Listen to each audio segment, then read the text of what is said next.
Today we're going to talk about the standard issue soldiers of the Machine God, the Skitarii Rangers and Vanguard.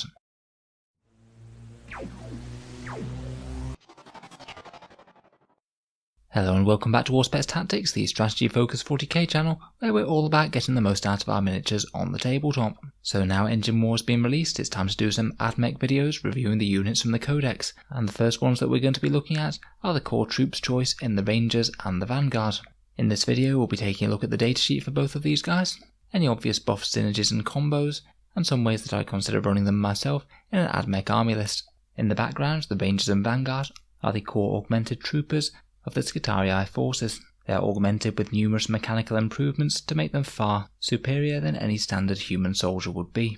Under their heavily augmented hardwired battleware, the warriors of the Skitarii are still technically human, though each has been mutilated, dismembered, and extensively rebuilt to better serve the Omnissiah's purposes. They stride forward mercilessly on augmented iron limbs, have hardwired tracking and targeting mechanisms, and are utterly obedient to their masters with basic neural implants, ensuring that they carry out any given orders to the letter, scarcely different from automata.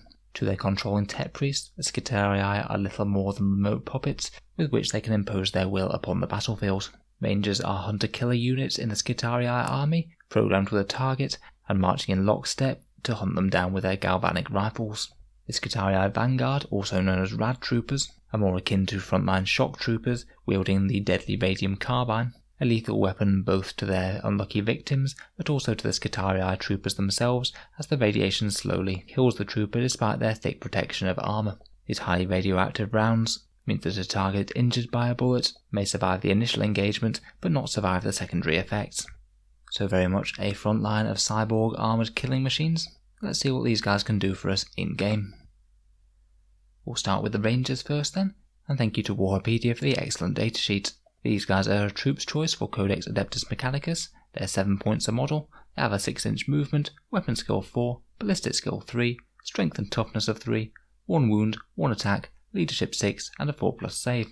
Each squad also contains an alpha which has an additional attack and an additional pip of leadership, and at base you buy them in squads of 5 for 35 points. So in general they're slightly better at shooting than in combat, at least reasonably well protected behind that 4+ armor save, but leadership can be a bit of an issue for them, seeing as they're only leadership 7, which does disincentivize taking them as large squads. Each model is armed with a galvanic rifle. This is a 30-inch range weapon with rapid fire 1, strength 4, damage 1, no AP, and an interesting special rule which means that if you make a wound roll of 6+ for the weapon, then the hit is resolved with an AP at -1 rather than 0.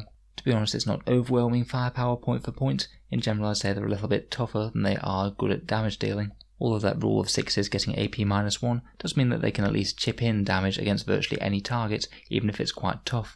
In terms of options, 2 Skitarii Rangers may replace their galvanic rifle with 1 item from the special weapons list, and these are the Arc Rifle for 2 points, the Plasma Caliber for 11, or the Transuranic Arquebus for 12. If you increase the squad up to its max size, which is 10 models, then you can take a third one of these as well. The Arc Rifle is a 24-inch rapid fire 1 weapon with strength 6, AP -1 and damage 1, and when attacking a vehicle its damage characteristic goes to D3. I think there is a reason that they costed so cheaply, to be honest. They're kind of just a little bit nothingy, getting a very minor buff to shooting compared with just leaving them off. Weirdly enough, getting the D3 damage against vehicles still doesn't actually necessarily mean that they're actually any good against vehicles. A couple of them in a ranger squad firing at long range still only does around about half a wound on average to your standard toughness 7 or 8 vehicle. It's not nothing, but you can see why they're only 4 points for the pair of them. And even against infantry, they're only very slightly better than the galvanic rifle. Say wounding toughness 4 on 3s rather than 4s. Though they aren't bad against toughness 5. I think they're a bit take or leave for me really. They'll only cost you a few points to take, but they won't really give you very much damage output for those points either. The Plasma Caliber for 11 points is a bit more of an anti-elite sort of gun. It's an assault 2 weapon at 18 inches with strength 7, AP -3, damage 1, overcharged in the usual way to strength 8, damage 2. They are a little bit short range for Rangers unless you are thinking about running them up forwards to try and get in rapid fire. So for me with Rangers it's probably better to go with one of the other 2. Speaking of which, we now come on to the Transuranic Arquebus, which I feel pairs best with the Rangers and is really quite a decent sniper weapon. This one's 12 points, it's a 60-inch range heavy 1 gun with strength 7, AP -2 and damage D3. So single shot, but a solid anti-everything profile and absolutely phenomenal range, meaning that you should be able to target exactly what you need to shoot at most. Furthermore though, this thing can target characters, even if they're not the closest unit, and if you roll a 6 on the wound roll, then you get the mortal wound in the standard sort of sniper way.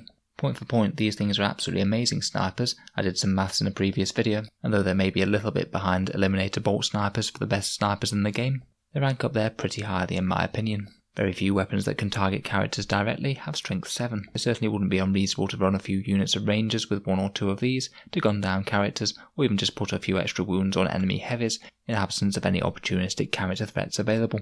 Naturally, these things synergize so much better with Rangers than Vanguard, just because the Rangers have longer range guns, so are happy to sit still and babysit the weapon. This one's my favourite for the Ranger squad, followed by the arc rifles, although I think it's perfectly viable just to leave them without special weapons as well.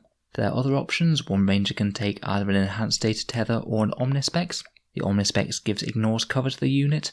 It might potentially be worth it in a large unit, but certainly not worth it if you're running small units of 5 of them. I just don't think under normal circumstances their damage output is going to be meaningful enough to need ignores cover built in, and 7 points would get you an entire extra Ranger. Maybe perhaps if you were trying to do something weird and fun with the unit, like give them 3 of the transuranic arquebuses for example.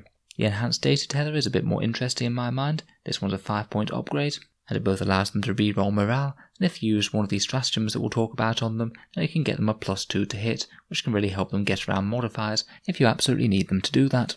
Finally, the Ranger Alpha is very helpfully armed with a galvanic rifle, not locked to taking melee weapons if he doesn't want to, but should you want to, you can take weapons from the melee weapons or pistols list. Melee weapons being an arc maul, power sword or taser goad, and the pistols being an arc pistol, phosphor blast pistol or radium pistol. My short answer for these guys would be to definitely stick with a galvanic rifle. It means that it's actually doing the same thing as the rest of the squad and is what you're going to be maneuvering the squad to do. They're really not very strong in close combat with just one weapon skill 4 plus strength 3 attack each, so you don't really want them there if possible. If you absolutely did want to give them a fun close combat weapon, then I think the arc maul or the taser goad are slightly better than the power sword, just because with strength 3 the power sword really isn't going to get you very far. In terms of the pistols, the arc pistol is 1 point, and it's basically a strength 6 AP-1 weapon with the same D3 damage against vehicles, although I just don't think that it's worth swapping out the galvanic rifle, which is going to get more shots and shoot at longer range. The phosphor blast pistol isn't so different, again 1 point, strength 5, AP-1 and ignores cover, typically going to be inferior to the galvanic rifle in a lot of circumstances. In terms of special rules, they have Canticles of the Omnisci, always good for a little bit of extra shooting or cover, and they have Bionics for a 6+ invul save. Overall, I think that the Rangers are a pretty good, reliable, solid troops choice, cheap enough that you can use them for screening, at least with a little bit of damage output to put out, and you can customise them for some specific tasks such as bearing special weapons, or potentially camping on objectives while sniping characters. If we move on to look over at the Skitarii Vanguard datasheet now, these guys are just a little bit more expensive than their Ranger counterparts at 8 points a model rather than 7. For that 8 points, they're essentially the same. They trade out just 2 things. They trade out their galvanic rifle for a radium carbine, and they gain the rad saturation special rule. Now the radium carbine's an interesting weapon. It's an 18-inch range, assault 3 weapon with strength 3, and each time you make a wound roll of 6 for the weapon, the hit inflicts 2 damage rather than 1. Typically compared with the Rangers, obviously they're far worse at anything over 18 inches due to them not being in range. Are going to be better against virtually everything that's greater than 12 inches away, again due to the Rangers not getting rapid fire. But if both are in their optimal range, then they're actually fairly close in damage output against most targets they'll be firing at. The Vanguard are typically a little bit better point for point against most toughness 3 and toughness 5 targets, where the Rangers being better against toughness 4 such as your standard tactical marine. That wounding on 6s causing 2 damage can be helpful in some circumstances, and it means that they'll at least pose a little bit more damage to high toughness targets than they would otherwise, but it doesn't make them anti-tank hunters by any means at all. Even a full squad of 10 of them will still only do 2 damage on average to a knight or toughness 7 vehicle. The other interesting rule that we mentioned was that rad saturation rule. Basically this is a buff that applies in close combat and gives any enemy unit within 1 inch of them -1 to their toughness. Now this one's really quite an interesting rule, as it only applies in close combat, but they're not all that good in close combat themselves. It is quite powerful though, there aren't very many rules in the game that subtract from a target's toughness, and it means that these units could be a good pair with another unit in close combat. Say if you were running a whole load of these up towards the enemy, you made a charge on an enemy unit, and then maybe you managed to combine that with a charge from a unit of sterilizers or something. Making Space Marines toughness 3, or things like Guardsmen a paltry toughness 2 is pretty impressive, and could certainly be a meaningful buff to any melee units in the army. With weapon skill 4+ though and only 1 attack at strength 3, they're still very much not a melee unit, and I don't think that this debuff will help them in the majority of circumstances when they wind up punching up enemy troops. It means that a melee weapon is just a little bit more viable on the alpha compared with the Rangers, but I still typically leave it off myself, I'm afraid. In terms of the special weapons, they have far more synergy with either the arc rifle or the plasma caliber compared with the transuranic, as they're going to be needing to move and attack and get in range. So you can consider the arc rifle if you just want a small buff against most targets, or the more expensive plasma caliber if you want to be able to threaten some space marines and heavies. I feel like Vanguard are just a little bit more specialised than Rangers in the Admech army. They really do need to be doing their one thing, which is moving forward to get in range. Otherwise they're not going to give you as much for the points. Rangers are going to be able to chip in a bit more and are a bit cheaper if you're just sitting and camping on objectives, for example. So let's talk about a few ways that we can get a little bit more out of these guys in game then. First of all, of course, we have the choice of Forge World that they can be used with. As always, Mars is great for canticles, and in theory big units of Vanguard could be a good target for the Wrath of Mars stratagem if they manage to stack a lot of hits on one unit. Lucius or Greyer could amp up their durability a bit. Greyer's refusal to yield is pretty great on 1 wound infantry, and Lucius's ignoring AP-1 is actually pretty meaningful when you only have a 4+ save anyway. They are quite likely to be targeted by these kind of weapons. Metallica has natural synergy with the Vanguard, and is probably one of the more meaningful units to do this on, being able to advance and still shoot as if normal. And Synergies is as always excellent for that -1 to hit greater than 12 inches away. I think in general you're typically going to be wanting to pick the Forge World based on other units in your army rather than these guys, but they will be a little bit better in some than others. Of course, from Engine War we've got quite a lot of new custom Forge Worlds, several of which are pretty focused around skitarii infantry. In particular, one of the best ones for Rangers and Vanguard are the Rad-saturated Forge World, the one where weapons targeting them get -1 strength when they're greater than 12 inches away. It's not always going to be meaningful, but a lot of the anti-infantry firepower around there is either strength 4, strength 3 or strength 6, and all of these are really important brackets for these guys, and particularly against armies like Space Marines could certainly see a lot more of them surviving. From this Forge World tree you also have some really interesting ones for the Vanguard, particularly boosting up the Rad saturation so it's 3-inch range, and it also gives a -1 strength penalty as well as the -1 toughness. The 3-inch range is actually really important, as it means that if you can get the infantry right up close to the enemy, then you'll be able to fire all your guns at them while they're -1 toughness. Combine that with some scary firepower in the back, potentially from a completely different Forge World, and you will generally be gunning down the targets quite a lot easier. It does require closing with the enemy with relatively slow moving infantry though, so it's certainly not a guaranteed tactic. The other interesting one for Vanguard though is making their radium weapons better by AP-1. AP0 really does hold back the radium carbines from being all that efficient, and it really amps up their firepower against Space Marines if you are trying to make large units of radium armed Vanguard work. Another solid option is the Expansionist Forge World, which could maybe be useful for an allied battalion of Admech. Their primary trait is making the melee a little bit better, which the Rangers and Vanguard don't generally care about too much, but they have a really interesting one allowing Rangers to get a 6-inch move before the game starts, allowing them to be even better screens than they were before. I think that's my favourite of them, though you can also augment them in a few different ways, such as having rapid fire weapons have plus 6-inch range, or being able to advance and fire rapid fire weapons with plus 6-inch range, much like Metallica. Finally, the Data Horde Forge World could be useful, as they have an interesting buff to arc weaponry, which actually makes it a lot more dangerous. One of their secondary traits basically gives arc weapons extra hits every time they roll a 5 or a 6 on the hit roll, which is essentially a flat 50% buff to its firepower, and actually makes it quite a lot more attractive. They're still not overwhelmingly good, but it could be fun to do as a bit of a quirky strategy, maybe running multiple small units of 5-man Rangers or Vanguard, armed with 2 arc rifles, and maybe even an arc pistol if you're feeling generous. In terms of character support, naturally things like Tepri's Dominuses and Belisarius' Core can give you rerolls to your shooting, which is something that's pretty fine to have if you can get it in range, and if you are employing an infantry sort of strategy, then Tepri's Manipulus is a pretty good shout as well. Adding +1 to move, advance and charge is really useful, and you can always remain stationary for a bit of a weapon range boost if that's the better option. If you are running big units of them, then you could think about something like a Stratoraptor hovering around to offer a little bit of leadership support. Being leadership 9 rather than leadership 7 is really quite a big deal between a lot of models running away or not many. Naturally, if you are just running small units of these guys to screen, then character support isn't really very necessary, but if you are thinking about trying to pursue some sort of largely infantry tactics, then I'd certainly look into the Holy Order Warlord traits from Engine War. As the rules stand at the moment, you can buy multiple of these in with 1 command point each on various characters. The Genitor one can provide you with Fearless and a 6-inch bubble, and the Logos and Magos ones can give you extra hits on 6s and extra AP on 6s when you're in the shooting phase, so it's just going to be a flat buff to their shooting. The Artisan one could even be useful on Vanguard with arc rifles, as they can give you a little bit of extra AP when you're in half range, and you can also have arc rifles doing mortal wounds on 6s too.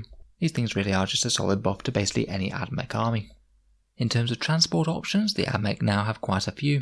Most notably, we have the 73-point Scorpius Doom Rider, which is pretty tailor-made to take a maximum squad of these guys, as it has a transport capacity of 10. I think that this one's particularly helpful for getting Vanguard close, and it certainly makes investing in some plasma weapons that bit more attractive, as you're a bit less likely to lose them all before they get to fire.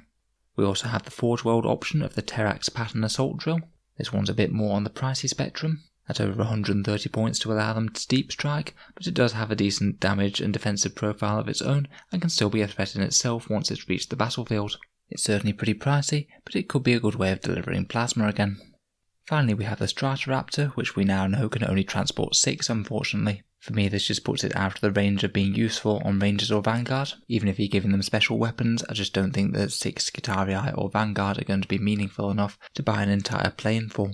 Out of these options, my favourite would be the Dune Riders. They're very cheap, and packing a lot of Skitarii infantry inside them could be a very durable threat to throw into the midfield, and certainly be very annoying and mobile for the opponent to remove from objectives. I would always consider though, if you're trying to deal damage with these guys, it might well be better to use something like Electro Priests in the same Dune Riders if you actually want to damage the enemy.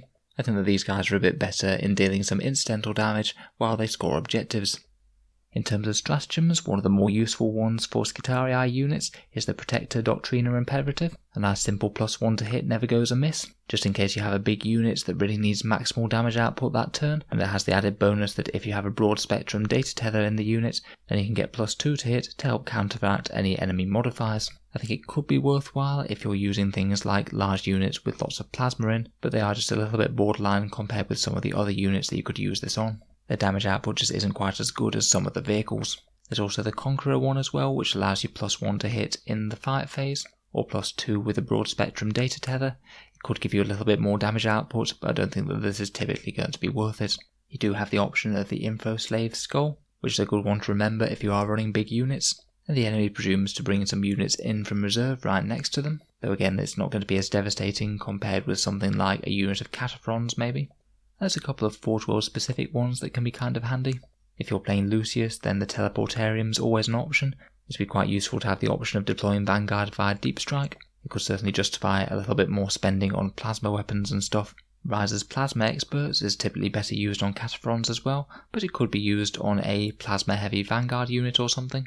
+1 to wound and a potential 3 damage plasma is really quite nice for one command point.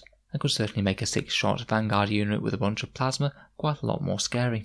Synergies can also move them up pre-game, which is pretty handy, and Mars, as we mentioned earlier, can dish out a few mortal wounds if you are spamming a ton of shots at the enemy, which the Vanguard can certainly do. So how would I typically run these units in game then? There's quite a big difference between using them as cheap screening units or trying to make them as actual damage dealers for your army, and maybe investing them in a bit more with some special weapons, larger squads and stratagems. Typically, I think for the Adeptus Mechanicus at the moment, I typically want to run them in smaller units, 5-man squads, better for filling out battalions and manning the front lines to block enemy movement and suffer the likely incoming damage from the enemy's close-range units. Out of the two, my favourite are the Rangers over the Vanguard. You do tend to see them played in more competitive lists far more. I think it's the 30-inch range on those galvanic rifles that really helps, plus the fact that they're cheaper. It just means that they can be a bit more flexible, hanging back if they need to and still deal a bit of damage. And even if they don't achieve anything worthwhile while screening, if they just die, then it's a less of a loss than the Vanguard would be, just because they're a little bit more expensive. For Ranger units, I would most certainly think about running a Transuranic Arquebus if I was just literally thinking about using them to camp objectives. Particularly if you're running Synergies or something, such units are likely to get neglected all game, just because they're a pain to shift with -1 to hit them. So I think that a few extra points with the Arquebuses could be points well spent. If they're just advancing up into the midfield, I'd typically just leave them without any guns whatsoever, but maybe buy them an arc rifle if you're feeling generous. It will do a bit of chip damage here and there, and because they're so cheap, they don't make the squad significantly less durable point for point. When it comes to a game, I'd be wanting to use these small units, primarily to screen my forces, and maybe to try and capture some objectives. I'd be thinking about starting them in cover somewhere, maybe even out of line of sight, towards the front of the deployment zone. then moving up and opening fire with galvanic rifles, spreading out into the midfield to hinder the opponent's advance, and hopefully take any objectives that happen to be there via Auspex. They could certainly be used to block lanes of movement in between vehicles for things like knights and vehicles and stuff, or maybe even just fan out and prevent any enemy reserves coming in anywhere near your army, and stopping them get to you. If you have taken some ranger units with transuranic arquebuses, I'd think about putting them on objectives somewhere maybe in the corners of the map. They can be a good little unit again to hold up deep strike and hold down a flank, if possible in cover again, and again if possible I'd think about chaining out the squad, maybe having most of them on the ground floor of a ruin, and setting up the arquebuses somewhere like a mid-floor window, somewhere where they've got a good line of sight to the vast majority of the battlefield, so the opponents can struggle to hide their characters. In general, for these small squads, I wouldn't worry too much about supporting them with auras or any stratagems or things. I typically just let them do what they do, and if they die then it means that hopefully more valuable units aren't doing so. If you do want to try and get some damage output out of these, then I'd be tempted to field something like a unit of 10 Rangers or Vanguard armoured with plasma calivers, and invest in a delivery mechanism for them, whether that might be Lucius Forge World Deep Striking, or maybe a Dune Rider or a Tarax Drill. Of course, any rerolls that you can get them in range of would be great, maybe having a Tech Priest riding along in another Dune Rider alongside them, and you can use the Doctrine and Imperative stratagem to be able to get +1 to hit, also keeping you safe from that own plasma. I'd try and set them up somewhere within range of a broad spectrum data tether if you have a vehicle with that available. I'd strongly consider getting them a data tether for the unit, as it could well be the difference between losing a man or two. In terms of the competitors, these guys really do the screening and skirmishing thing better than the vast majority of the other Admech units. They're just a lot cheaper than their competitors, which really is an advantage. If you're looking for damage dealers, they don't compare amazingly against the various other elite infantry that they have to offer, whether it's the sheer firepower of Cataphrons at range, or the damage output of Electro Priests or Infiltrators if you're looking for something to deploy in a transport, which is kind of why I think that they're a bit better as screening units and maybe using these to deal damage more. It's interesting that they compete for a trooper slot with the Cataphron Servitors. In general, they're a lot better for filling out cheap battalions than these guys. I think the Cataphrons are more of a big synergy damage dealing unit that tend to be best when you've invested quite a lot in them. Generally they're a lot more damage dealing, whereas the Rangers and Vanguard are more for cheap small units, screening and being a bit more durable. So let me know your thoughts on the Rangers and Vanguard. I think the Rangers in particular are a really good troops choice to have access to, and a few units are certainly a reasonable pickup in most Admech lists I think. Let me know if you've got any tricks, tips or ideas that I've missed in the video, or if I've got any rules wrong, and I'll post a correction below. If you've enjoyed the video then feel free to subscribe for more Admech content. I'm hoping to have plenty coming out over the next few weeks. If you'd like to help support the channel, I'd just like to mention that I do have a Patreon page down in the description below. Making all of these videos does take quite a bit of time, and the channel's Patreon is what allows me to focus on making them. If you'd like to continue to support the creation of new videos, then the link is in the description, and as well as that, Patrons do get a few other benefits, as well as being able to see new videos early, voting on polls to see what sort of videos I make next, and monthly prize draws, where I post out some giveaway miniatures to some lucky Patreons. If any of that sounds good to you, or you'd just like to help support the channel, then the link is in the video description down below. In any case, a massive thank you for listening, and I'll hope to see you guys next time.